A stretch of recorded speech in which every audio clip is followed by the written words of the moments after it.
Amita Schmidt, welcome to the show. Thanks for having me, Dan. The core idea we're going to explore today is kind of the melding of or the integration of psychology and spirituality. Can you say a little bit about why this is so important in your work?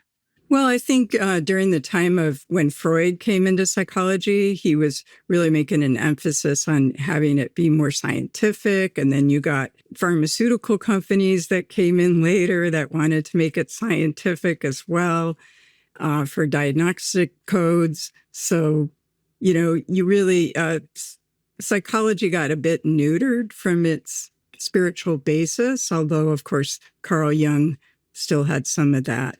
So it's really nice that Dick Schwartz kind of brought that back in a stealth sort of way via the self and the concept of self, almost like having a spiritual component. So you really got, especially with Skinner and a lot of the psychological tools were very scientific. And I think healing is really a spectrum.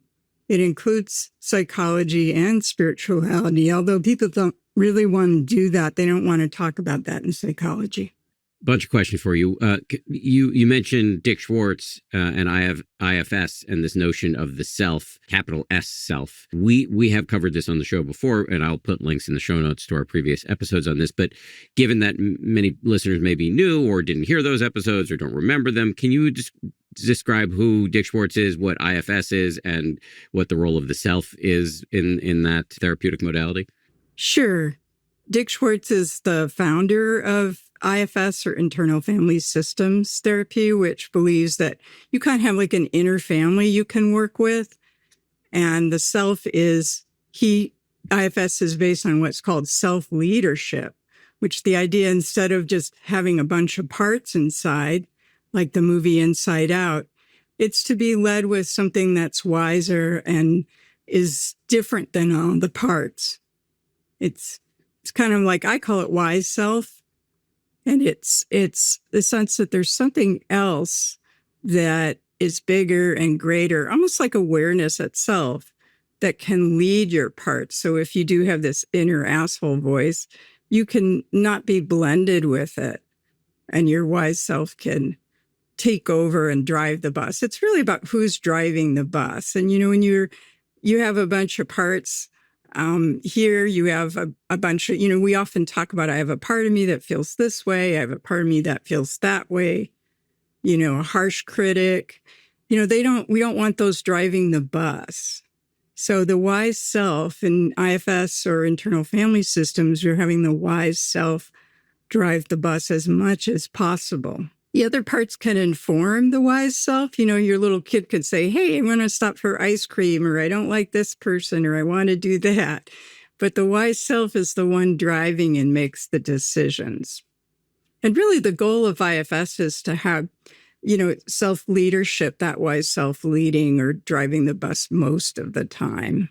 You mentioned awareness. We'll get to awareness later. That's a confusing term for some people. But sticking with IFS specifically, and just to state it back to you, basically internal family systems and its progenitor, Dick Schwartz, hold that, much like in the movie Inside Out, where you see, if I assume most people have seen that movie, it's really good. There's also a sequel that's really good. It's about the inner life of a young girl, and she's got an angry part and a joyous part and a fearful part, and that I think is if we examine our own life experience, we may find that to be true for us. And Dick Schwartz goes further to say that there's this kind of capital S self, which, as you said, is the best, wisest part of ourself, which hopefully through the practice of IFS and through meditation, both of which we're going to talk about today, we can learn to hand the reins, to give the steering wheel to the self. How am I doing? Yes. Great reframe. And, in Inside Out 2, that movie, she's having a panic attack, and her wise self comes in because she's too blended with her parts, trying to control what her friends think. And then she goes into that panic. And then that wise self really comes online during that movie. And I don't know if you knew, but the first movie, they didn't even know about parts work. And the second movie, they consulted with Dick Schwartz, and he brought in that concept of self to the second movie. Supposedly, this is what I've heard. So for you personally, like, how did you come to this blending of psychology and the Dharma or spirituality? Because many people who have the training you do in the meditation world, in the Buddhist world, they kind of just stick with the Dharma, but you are, kind of going all in on this integration. Why? I didn't have any choice. I had a lot of suffering. I had 2 mentally ill parents and one who committed suicide when I was a kid. So I was very drawn to finding the end of suffering, and the Buddha talked about that. So when I read Siddhartha, I thought, oh, somebody can find the end of this suffering. And then at the same time, I was very drawn to helping others. In my senior year of college, we did a mental health family therapy program in rural Iowa. So I really saw the value of social work and therapy. For the last 45 years, I've just combined both.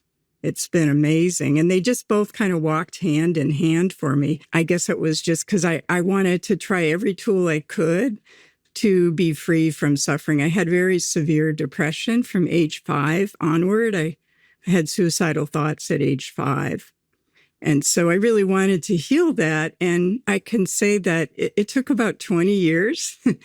But in my 40s, the chronic depression absolutely fell away. And for 20 years, it's never returned. So it's really possible to heal. And none of the women on my mother's side survived depression. They've all either died of suicide or have severe mental health issues currently. So I'm the only one that's survived, and I'm the only one that's done both therapy and meditation. We're really breaking the cycle. That's quite an achievement. Yeah, it's I guess it was meant to be. Yeah.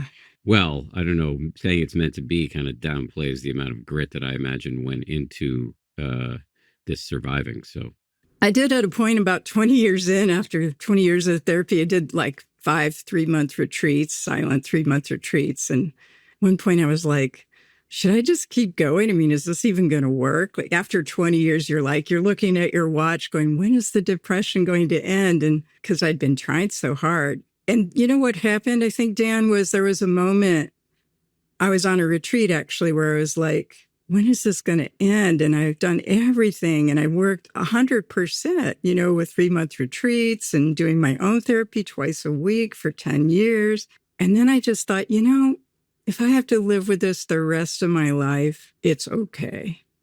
And I think there was just this moment of surrender and acceptance. And then about 2 months later, there was just an insight where the whole thing just unhooked, the whole depression, almost like a pattern. It just undid itself. It never came back. And I know it's not that easy for everyone, but it was, I wouldn't have ever imagined that. when you say there was an insight where it all unhooked, do you mean some sort of a key insight moment in meditations, or maybe even an enlightenment experience? I just saw clearly, I wouldn't say an enlightenment experience, but I saw clearly that the depression itself that I'd struggled and fought with for 25 years or 20 years was empty. And it was kind of, they always say that sometimes really deep insights are slightly embarrassing. I just felt like, what? 20 years I've been fighting and struggling with things, and there's nothing there. And it was like a caboose unhooked from the train. And it was just a moment where I saw this unhooking, and I just saw I've been struggling and there's nothing there. Kind of like they talk about the 5 aggregates in Buddhism, like, don't ask me to tell them what they are, but, intention, body, mind. It was like the Big Dipper. It was like, how you see the Big Dipper and, you look up there and you see those, 7 stars.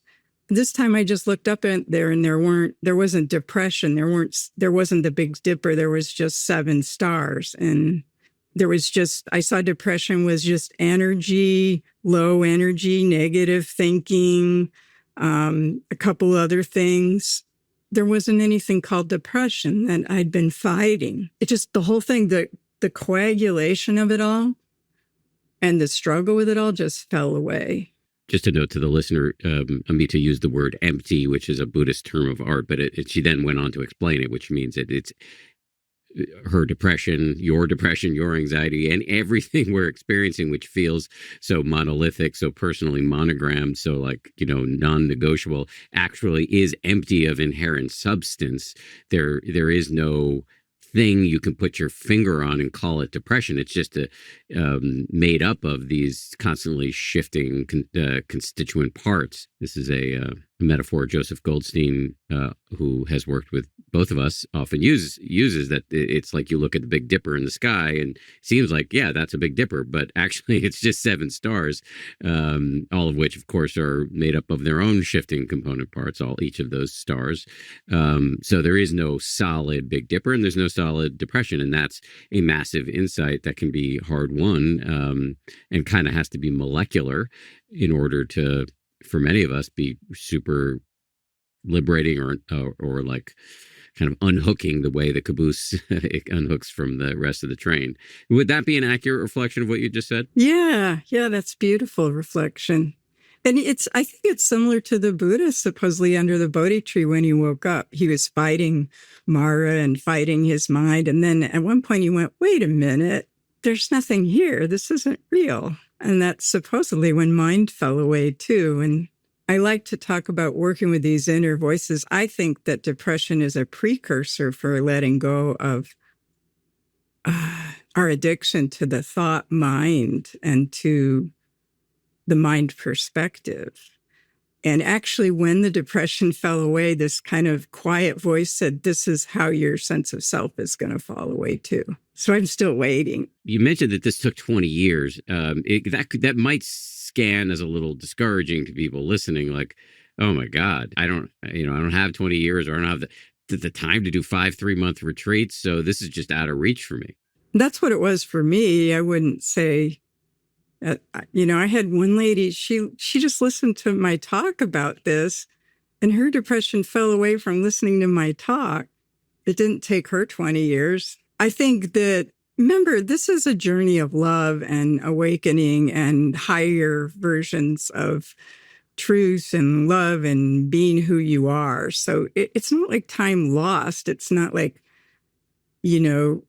that was my journey, and it was my path, my spiritual path, and it was my psychological path, and it was fine. It wasn't like I thought I should have been doing something else. It's a divine path.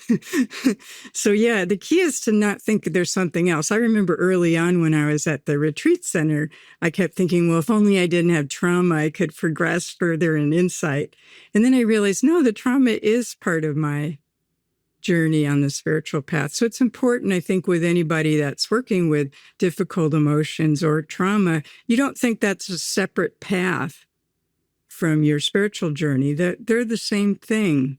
It's a great point you're making about it kind of takes what it takes. And it's, well, what's the expression about the Dharma or the path of meditation practice and the like? It's good in the middle. It's good in the beginning. It's good in the middle. It's good in the end. So like, what's the alternative? Everything is Dharma now. Like whether you're working with depression or we're talking in an interview right now, or I'm sipping a cup of tea, it's all Dharma now.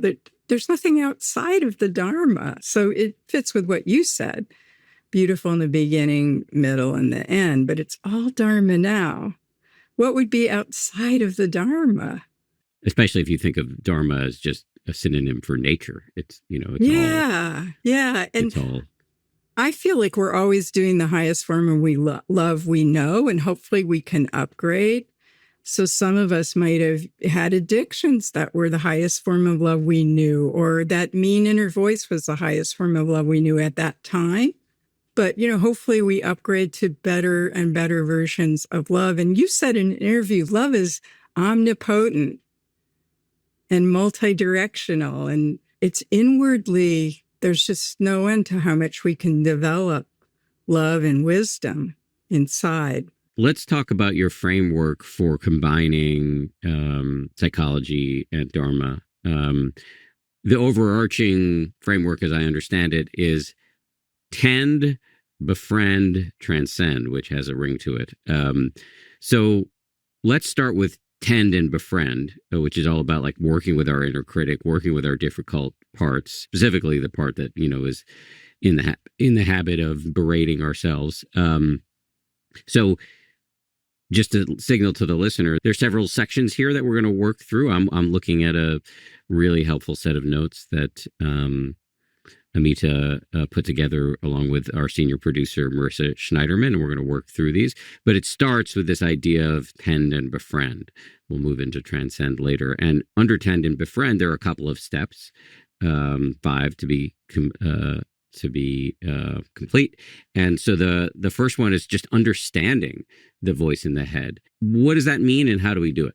Yeah, well, the inner critic really gets demonized, but it's a protector part per the IFS terms, and it's here to help. All parts are here to help in some way, and often, we had an inner bully in our life. Generally, people with inner critics kind of learned it somewhere. And so it was here to keep us safe, except sometimes what helped keep us safe doesn't work so well for growth now. One of the points you make as I'm reading your notes here is that I guess there are some people who don't have an inner critic. I suspect they're not drawn to the show. But for those of us who do have an inner critic, there's something about today's internet culture that can intensify it. I mean, I've been doing therapy for acting as a therapist for about 35 years. And so I'm pre-internet culture. And man, the minute Facebook and social media, people started coming into the therapy room and they got more depressed and more self-hatred because the comparing mind just gets so amplified by the internet culture and social media. So that was like a whole new wave I saw in therapy of dealing with kind of the fake news of people's social feeds. And then people were comparing themselves to that. And it just created a whole disparaging voice inside for people that I hadn't seen before. So how do we befriend this voice, which is so obnoxious? Yeah, well, first you don't want to meet it with another part. Often when we have an inner critic, there's several parts going on. We often have another part saying, that voice needs to shut up now. And then you have a third part almost running between the two. Like this is often a civil war inside. Inner critic, it just is not a standalone. So you really have to bring this wise self to this inner critic and kind of find out, first of all, what it's trying to do, why it came online, what its job is. Remember, parts are not what their job is. Just because it's criticizing you doesn't mean that this is a mean part. It has a job to criticize you.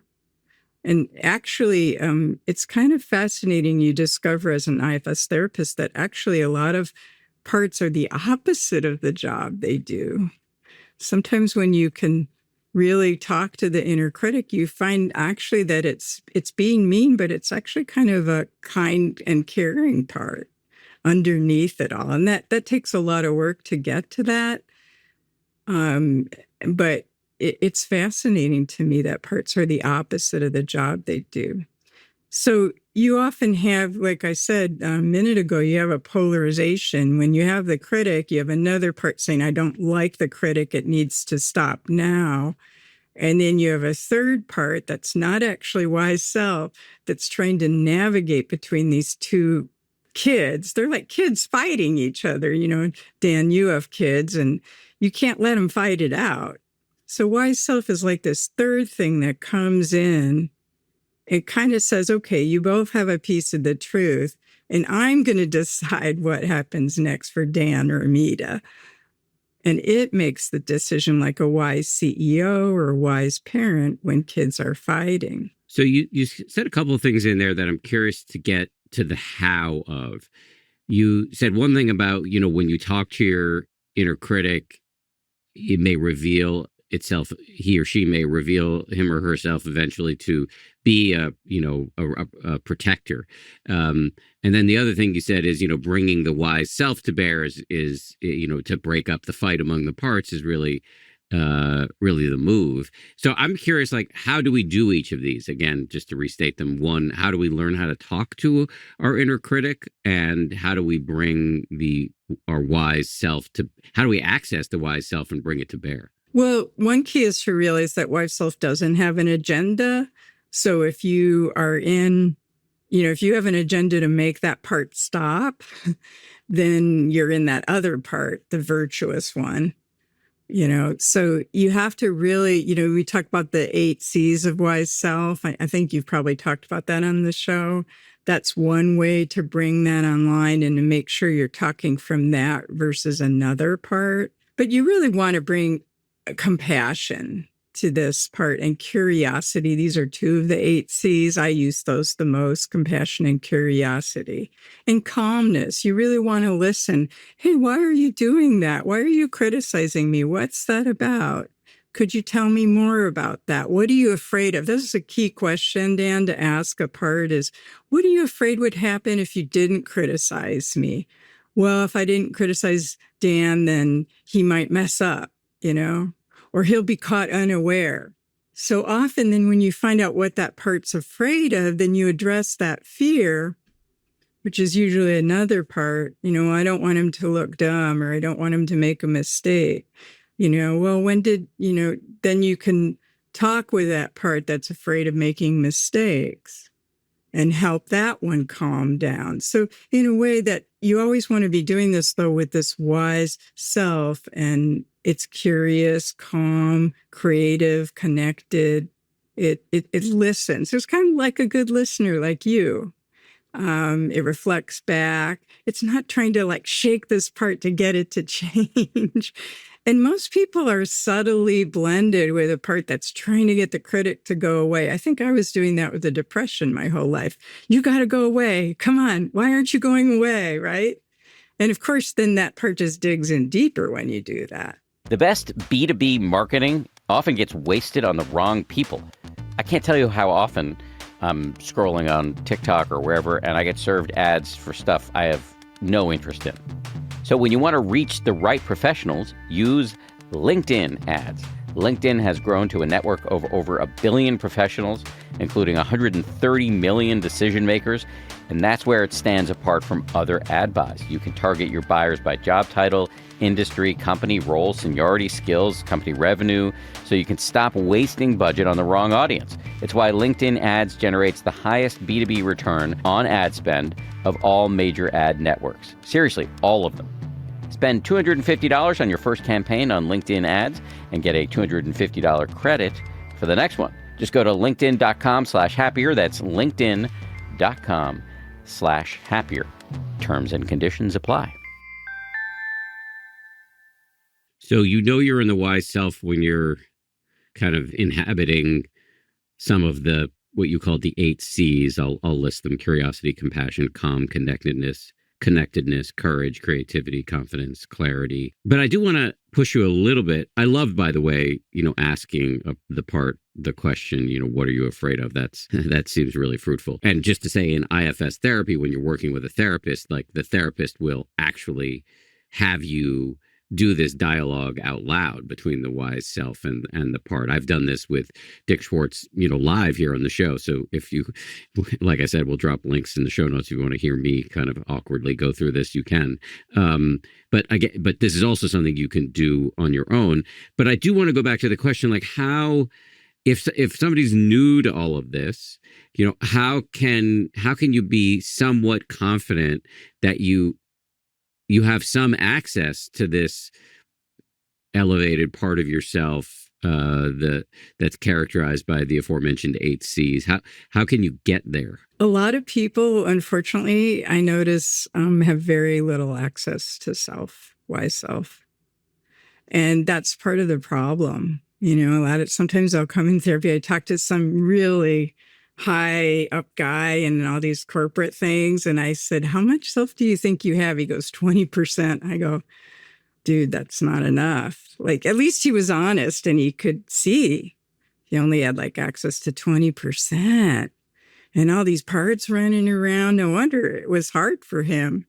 And most people, Dan, I would say it's like 20, 30%. So I do a lot with trying to just build self-energy before we even do much with parts, because people just don't have access to it. Fortunately, meditation, I think, can build a lot of self-energy too. But one of the ways I help people do is like, make your, like that big sky mind that Jack Kornfield does, or Joseph Goldstein talks about it too. Make your mind and heart as wide as the sky. Or, just that opening up, because when we're trying to problem solve a part, often we get really collapsed. And so you want to open up. And in the Hawaiian tradition, they have something called kahi, which means make your mind and heart like the night sky full of stars. So it's trying to approach that part with that. But yeah, it's tricky how to teach people to have that wise self when they don't have access to it. They're just blended from one part to another, right? Yes, and by blended, you mean like completely identified with, owned by, inhabiting. But so you mentioned big sky mind, or the Hawaiian practice of, making your mind as broad as a night full of stars, a night sky full of stars. Can you just say a little bit more about how, what are the moves that would help somebody to come at least close to that? I mean, some other tools are just ask, is my wise self here now? I'll have people even envision like their self like 20 years from now. So if you were to think about like maybe a 70 or 80-year-old you, how would he be with this? Sometimes I'll say, what would the Buddha do? Just trying to get some wise elder online. We're not taught this in our culture. We're not taught how to access a wise elder. We don't even have a lot of wise elders in our family often. So it's how to get a wise presence online. So, I bring up the Buddha as an idea. I bring up my wise older self. I don't really think parts are linear in time. So I think I do this a lot. I go to an older version of you, and people are almost always surprised. I'll say, well, what would your 80-year-old, how does he look? How does he feel? Like, and if you checked in, Dan, do you have an 80-year-old that's like really mean and critical to you? Probably not. He's probably like been through that. He's just chill, right? And you can bring like him online too, to help like kind of strengthen that sense of wise self. That's your wise elder to come. One other technique I would just add that has been useful for me is, in self-compassion, as it's taught by Kristen Neff, she'll often have you talk to yourself the way you would talk to a good friend or a mentee or a kid. And like, we all have this capacity to be good advice givers. We very rarely channel it and direct it inwardly. And so for me, I don't know if you agree with this, but for me, I do find that is a pretty easy and doable way to access this wise self that we're talking about here. Yeah, that's perfect. Whatever tool allows you to find that kind of more expansive, not agenda, compassionate, caring. You just would have to be careful, because self isn't necessarily advice giving. That would be a part. You can have what's called self-like parts, and that's like for a whole nother dialogue. But remember, self doesn't have any agenda. It's just here. And it just is loving, present. Kind of like when you're in your best self as a parent, you're probably not giving advice. You're just present with what your kids are going through and with love. And advice might come out of that, but it's not the primary focus. Okay, so I'm sort of working through these really helpful notes that you and Marissa put together. And so we've just kind of gone through the first section, kind of talking about the IFS perspective. And then you have a sort of transitional section here where you're talking about moving from psychology, IFS being an example of psychology, to the more spiritual. Can you just say a little bit more about this piece? Yeah, I think that it's super important that, we're all carrying some kind of pain or tension, that before you look at transcendence, you have to relax your parts and your pain and tension. You have to look at, I think Maya Angelou says, where does it hurt? You have to bring compassion and inner generosity and kindness to the places we might have some pain, not just like, hey, let's go to emptiness or let's go to awakening. It's so important that we look at the areas where we're carrying pain, because we're all carrying some kind of pain often.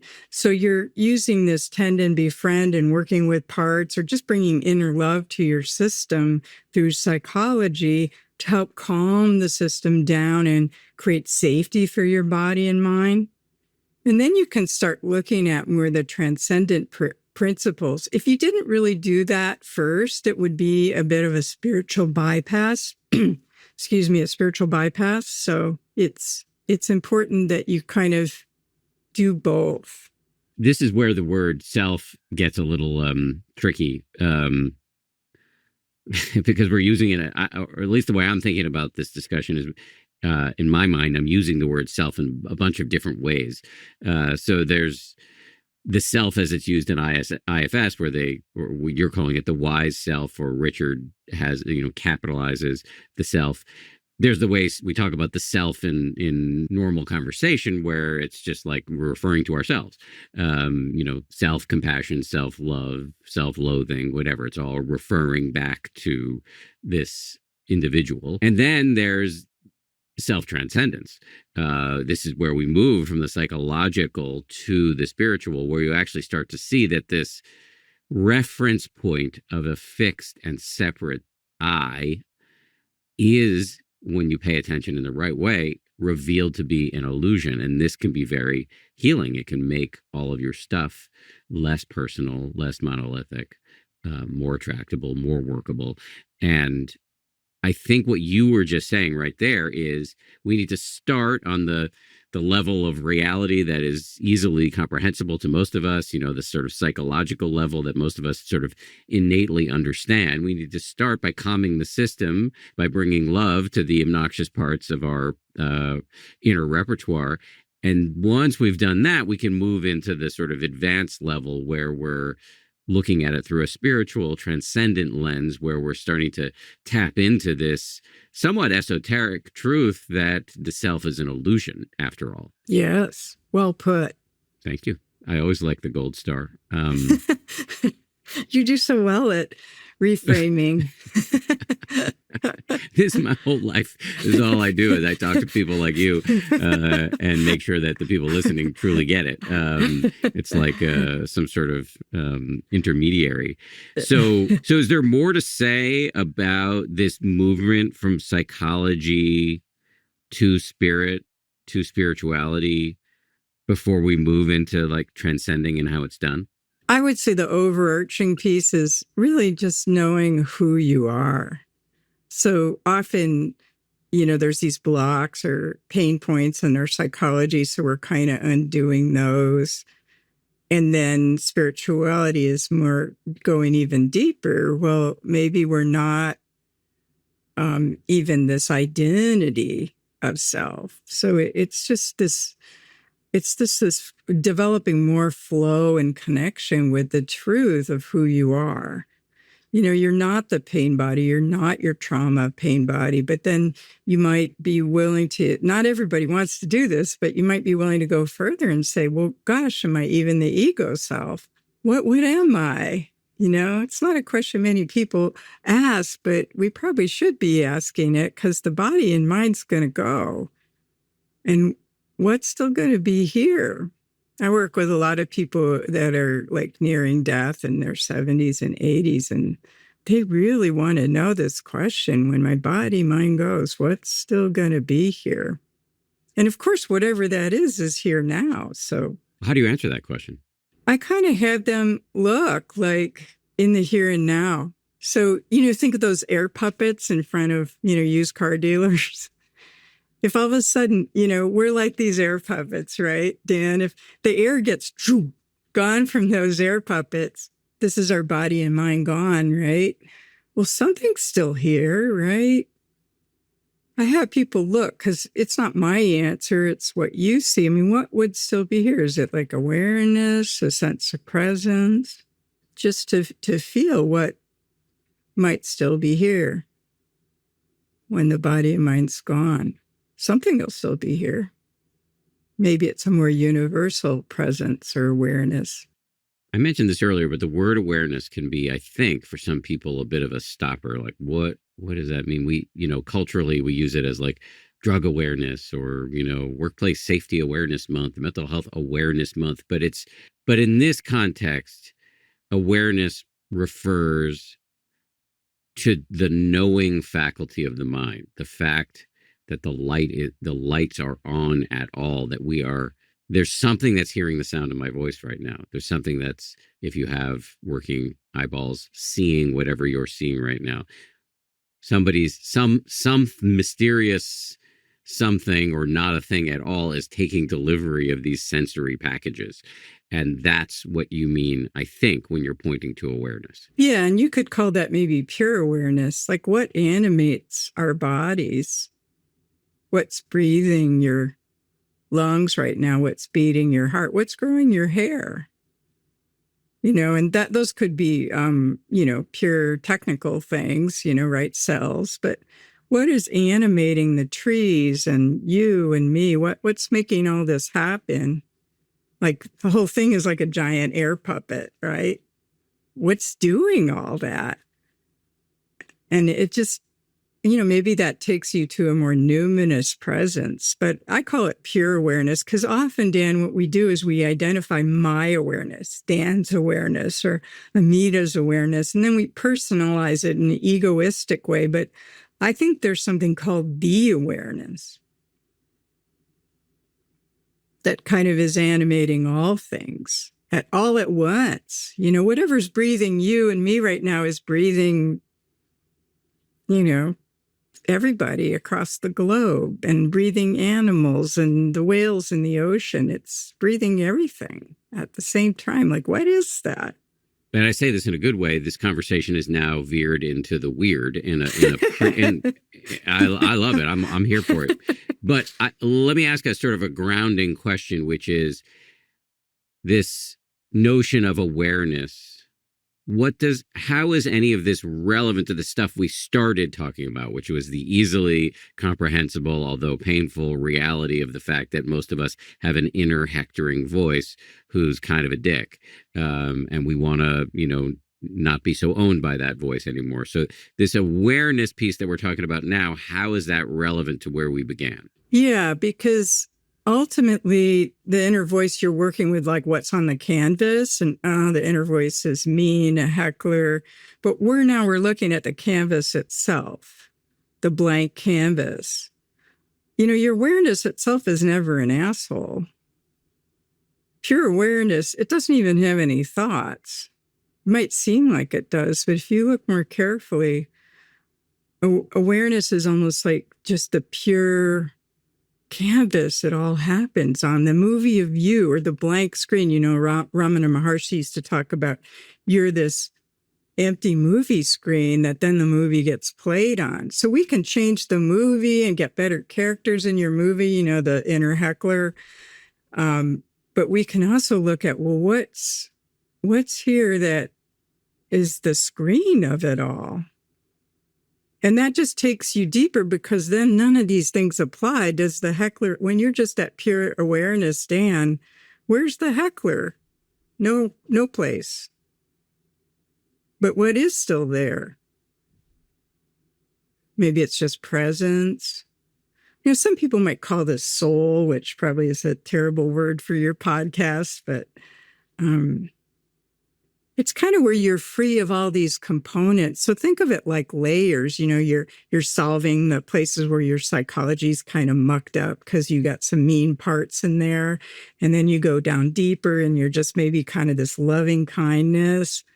But then you go down deeper and maybe it's just pure, just I don't want to say emptiness, but it's just something more universal there, right? That's not about our movie. Maybe it's a universal movie we're looking at. I don't know if that answers your question, but we're moving away from fixing our movie to more like, well, what is happening here? We're kind of looking at, to the movie itself. Moving away from content to and toward process. This movie analogy, I just spent some time with the aforementioned Joseph Goldstein, and he uses it a lot too. It's like you look at a movie and it seems like, oh, this is happening. This is a real story. But actually, if you look at it critically, there's nothing happening. It's a bunch of light and shadow on a screen. 24 frames. You could easily break it down to 24 frames per second. Yeah. And then we move away from so it's important to start with offering love to your parts, but what you can do on an even deeper level is put the whole movie through a cheese grater, where it's like, none of this, I don't need to take this as seriously as I've been taking it. It's kind of like what you said at the very beginning of this conversation. My depression is empty. As soon as I see that my depression is as solid as a movie that's playing on a screen, then the caboose unhooks from the train. So think of it this way, it's almost like that voice talking, whether it's saying good things or bad things to you or about you. But then you're here. You're just here, right? And we often think, we get involved with two voices talking, but there aren't two minds. There's the voice, the mind that da da da da da. You should do this. You shouldn't do that. But what is just here, no matter what? Voice is here, talking to you, talking trash to you or not, right? But you're just here. The voice might come, it might go, might come, it might go. What is always a constant that's just here, irregardless of the voice, irregardless of your psychology, irregardless of happy, sad? What about you is unchanging, is always here. And then, in a way, that can tell you more maybe about the secrets of the universe, like what's always just here with everybody, right? Let's talk about some initial practical tools, and you list some in this document that I'm reading off of that was given to me to prepare for this interview. One of them is labeling. What is labeling, and how does it help with what we're talking about here? Yeah, labeling is just simple mindfulness naming. So like you already did it, that, oh, there's an inner critic, there's an inner heckler, whatever you want to call it, you're making a mental label of it. What that does is the minute you label it, you're not caught in it. You're in awareness itself. So it's kind of a cheat code to just go to pure awareness, because the label itself has you go to the awareness. You're not lost in that emotion. Think of it like, the turbulent emotion is like a turbulent river. And the minute you label, you're like up on the bridge looking down at it going, oh, there's the inner critic. And they've actually shown that labeling in a study with Lieberman in UCLA in 2007, that labeling moved it to a different part of the brain where it was easier to process it. They had MRI imaging, and when you didn't label it, you were stuck. The inner heckler, you were stuck in the amygdala, which is, kind of your fight or flight brain. But when you labeled it, they immediately moved whatever emotion you were dealing with to the prefrontal cortex, which is the reasoning area of the brain. So the labeling really works to help you process it with a different part of your brain. And so the labeling that you're talking about, I just want to be clear, is this something that's, I know for many of us who've meditated know about mental noting, where you might use these little whispers in the mind to note, oh, that's hearing, that's seeing, that's desire, and then you go back to your breath or whatever. So when you're talking about labeling, are you talking about in a meditation context, or I'm just walking down the street, I pass a reflective surface and my inner critic says, you look frumpy today. And then I just quickly note, oh, that's the inner critic. Or are you talking about both? No, I would say this is more daily life. So perfect analogy. Yeah. Oh, inner critic. I had a very mean and cruel father. So I used to joke and I'd just say my dad's name, Donald. Interesting that it was Donald. And because then I just would go, oh, that's his voice, not me, because it wasn't me.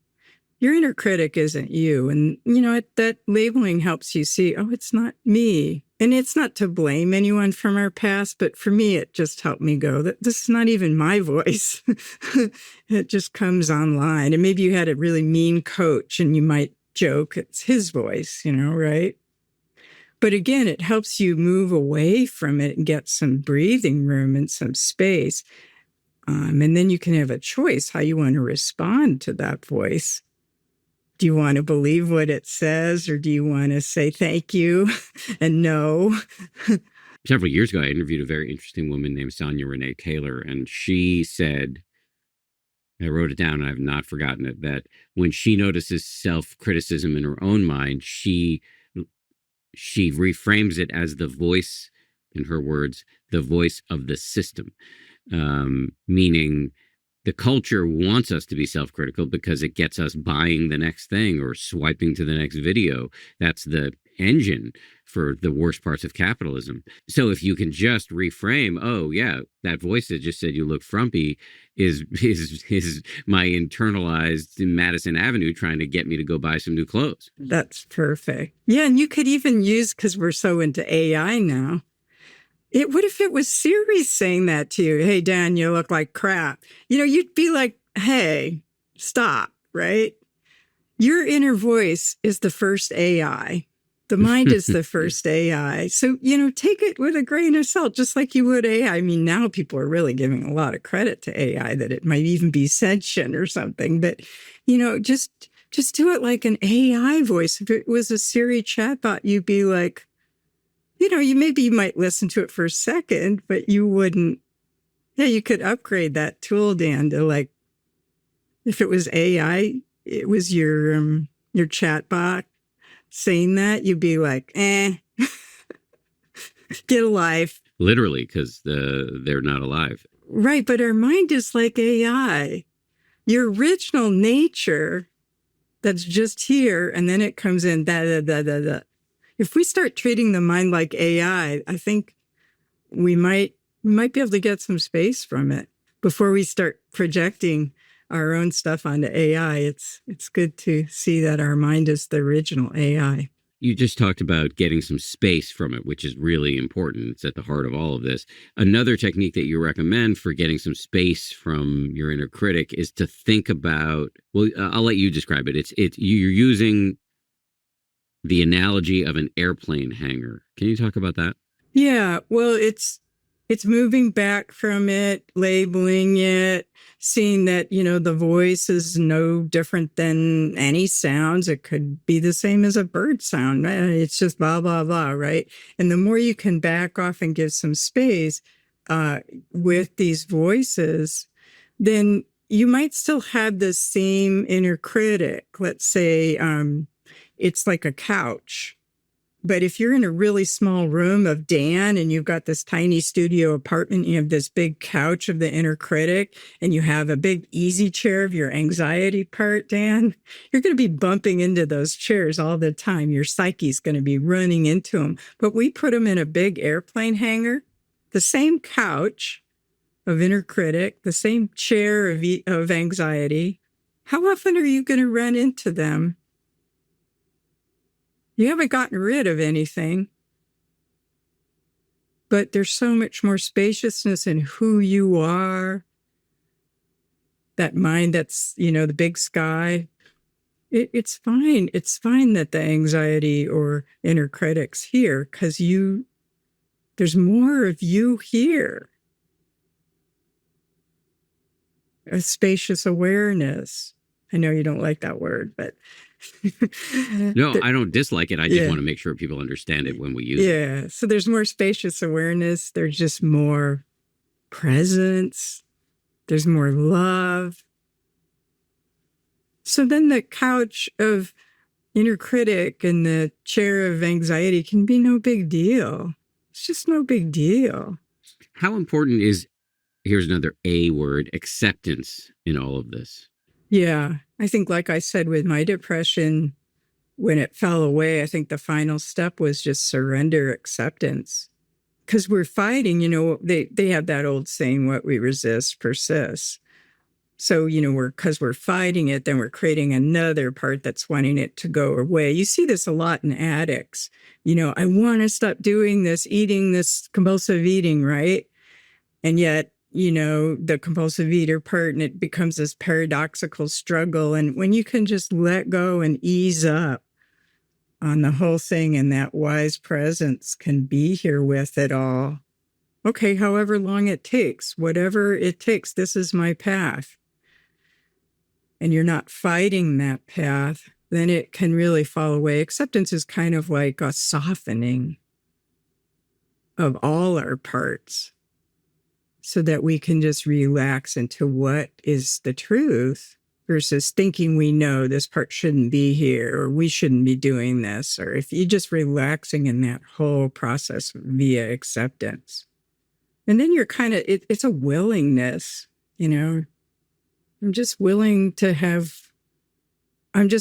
to be here with whatever is, however long it takes. And there's something about that when you make that vow in that frame of mind that really can transform things. I don't completely understand it, Dan, but acceptance is very transformative. The fundamental move, as I understand it, that you're calling for us to make is to kind of pull the rug out from the whole system, to call bullshit on the whole movie and really inhabit this awareness that, to go back to that word. And so I'm curious, any further thoughts on how we can do what you're describing? Well, it's important to probably try it right now because I call it aware presence or awake presence. It's not a belief. It's not a thought. That's your mind co-opting it.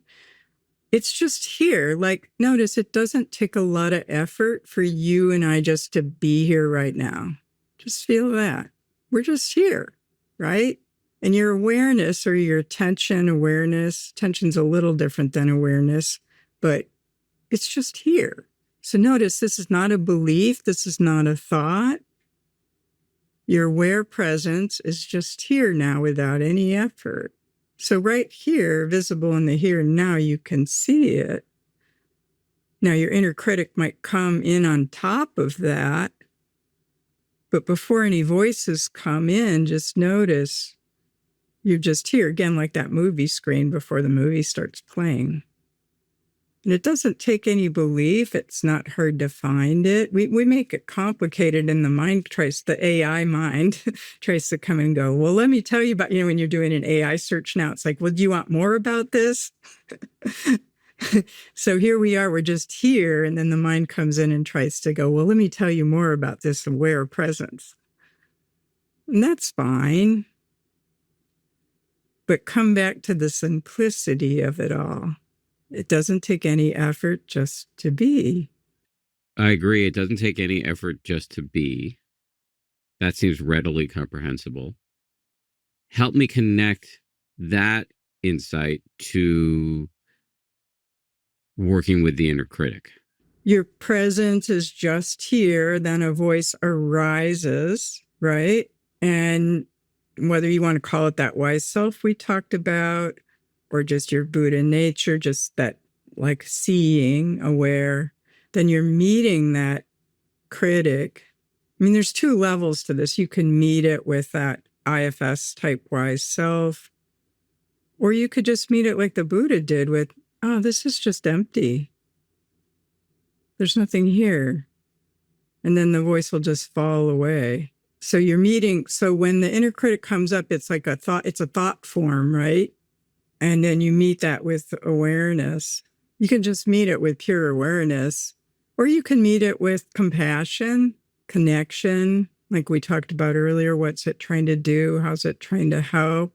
Or you can just meet it with kind of a pure, empty awareness that just is like, doesn't even have to do anything with the inner critic. The inner critic will arise and pass away on its own in the spaciousness of you. Just to be clear, some of this is esoteric and weird, but not in the pejorative. It's esoteric and weird, but also doable and important and super helpful.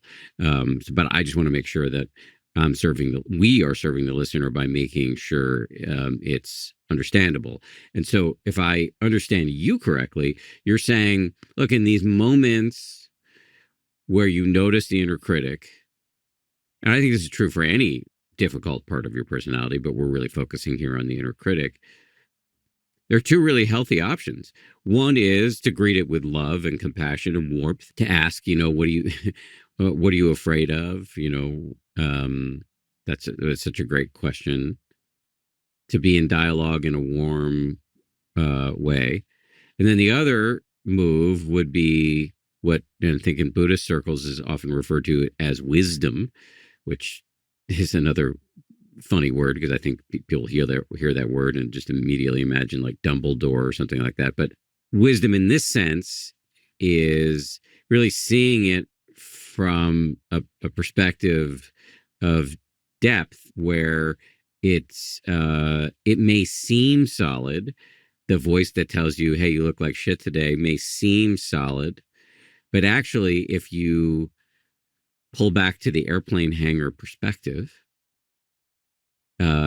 it's just this little quantum burst of energy in the mind. It is, as Joseph says, of thoughts, little more than nothing.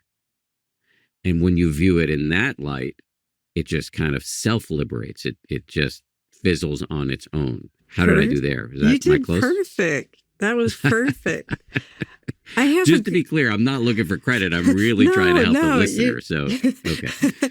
I would add an analogy to that that's kind of a common analogy. So whether it's the noise in your head or you and I were like making a lot of noise, screaming, yelling, right?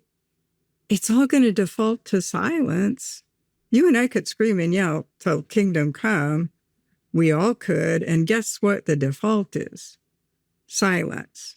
So that voice could yell at you as much as it wants, but eventually it's going to come back to this pure awareness, like you just said in that second part. It's going to default to silence. I mean, you could see a great example of that. Everything defaults to stillness, even though it might not sound like it. You could be at a loud party. It doesn't seem like it. Your mind can be like a loud party sometimes. But this is kind of like what Joseph's saying. It's all going to rise and pass away. And you can just wait in that space where it all passes away into, right? I heard once a nice analogy, too, that that inner critic, it's like one person in an empty stadium with a microphone. And I really like that because the stadium's just this huge empty space of you, Dan, right? But this one dude, he's got a microphone and kind of like the Wizard of Oz. It sounds like he's taken up the whole stadium. So I like to think of both of these practices as like taking away the microphone. We've worked through your sequence of tend and befriend and then transcend. It's very compelling. What would you describe as the end game here? Is it like these are just good tools to work with with our stuff as it arises in the moment, or we can just make it all go away. We can get the caboose to unhook from the train the way you described after 20 years of intense effort. Great question. What is the end game? It really is what you want it to be. It's like an awareness video game. You can go to amazing levels here. You can just decide to transcend your depression and your anxiety, or you could go to complete freedom, full arhat, full awakening. It's up to you how far you want to go in the game. The very end of the game is truth, love, peace, joy, 100%. I actually work with a teacher who is 100% truth, love, peace, joy. He jokes. He goes, Amita, you got to pack your bags and move into source. What is source? He comes from a more Christian tradition, so source to him is God. But he said you got to move into that complete awareness, away from your personality, away from the mind and just move into 100% awareness. Or, it's tricky because I think the end game, you see people that have really walked it all the way through to the end, like Ramana Maharshi or maybe even the Dalai Lama. They just exhibit, right? Truth, love, peace, joy. Truth, love, peace, joy. That's all there is. And people that are really walking the talk, who have really done the psychological to the spiritual 100%, they're just free. And then that manifests then as truth, love, peace, joy, just over and over and over again. When somebody says you got to pack your bags and move into the source, like I hear that as just totally inactionable. Say more when you say inactionable. Well, I mean, I just don't even know how to do that. I've been meditating for a minute, like 15 years, but I just don't know what that means to pack my bags and move into the source. Yeah. Well, where are you living? Where are you moved into? Is it the mind house or let's start with where you are. I am mostly in sucked up in the movie. And I have moments in my meditation and when I can bring mindfulness or wisdom or all other good stuff, other of the 8 C's to the present moment as I'm walking around through the world, I can drop out of it. But I wouldn't know how to be 100% dropped out of the movie. Yeah, it's not for everybody. But it sounds like you leave the movie theater occasionally and visits, quote, source. Yeah. Yeah. So, I mean, it's a great kind of koan for you. Wow. What would it be like to live there? It's not for the faint of heart, right? But if that's your aspiration, to be completely abiding in or absorbed in source, you'll still have words, you'll still have truth, you'll still be able to do your podcast. It'll just be from a whole different perspective. Who is this teacher you're referring to? He's not known to anybody, so it wouldn't.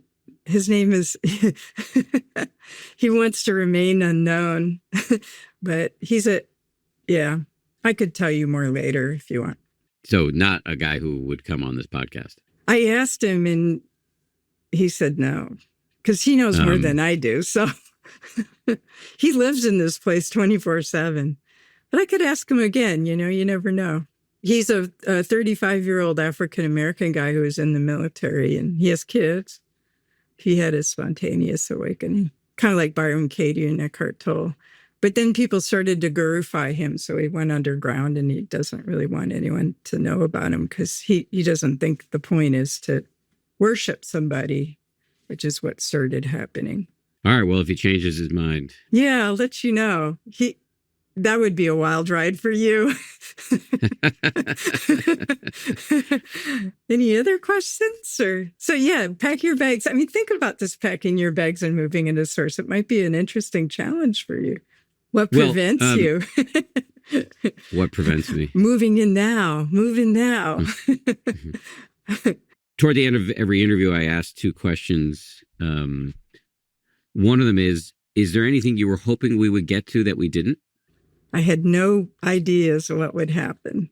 And the second question is, can you just, do you have material, if people want to learn more from you, how can they do so? What have you, do you have a website or do you have Dharma talks people can go listen to? Any other materials that you've created that we should know about? Yeah, there's probably about 20 years of Dharma talks on Dharma Seed, and they're all free there. I've got some on Insight Timer as well. Let me just jump in on that to explain what Dharma Seed is. If you go, and I'll put a link in the show notes, if you go to Dharma Seed, DharmaSeed.org and search for Amita Schmidt, you'll see all of the talks she's given on meditation retreats over the years, and you'll be able to listen to those. And then also there's an app called Insight Timer where you have more material. I think you also said that. Yeah. What about a website? I do have a website, but it's not super up to date. I also wrote a book about a woman named Deepma, who was Joseph Goldstein's teacher. And there's a lot of wonderful things in there about loving kindness and wisdom, she's a whole separate subject, but she was kind of a female embodiment that was way ahead of her time. I do want to recommend that book to people. I have not yet read it, but everybody I know who has read it has really gotten a lot out of it. So it's called Deepa Ma, and we will put a link to that if you want to check out that book. It's actually officially called Deepa Ma, The Life and Legacy of a Buddhist Master. It's on Amazon. It's just about it's sort of a biography about this woman teacher who is a Buddhist master. And like I said, she was the teacher to Joseph Goldstein and Jack Kornfield and Sharon Salzberg.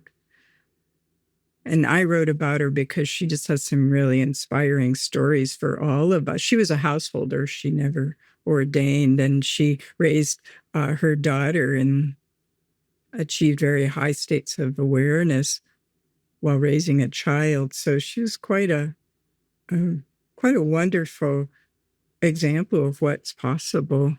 Amita Schmidt, thank you very much for your time. It was a pleasure to talk to you. You're welcome, Dan. It was really nice to meet you.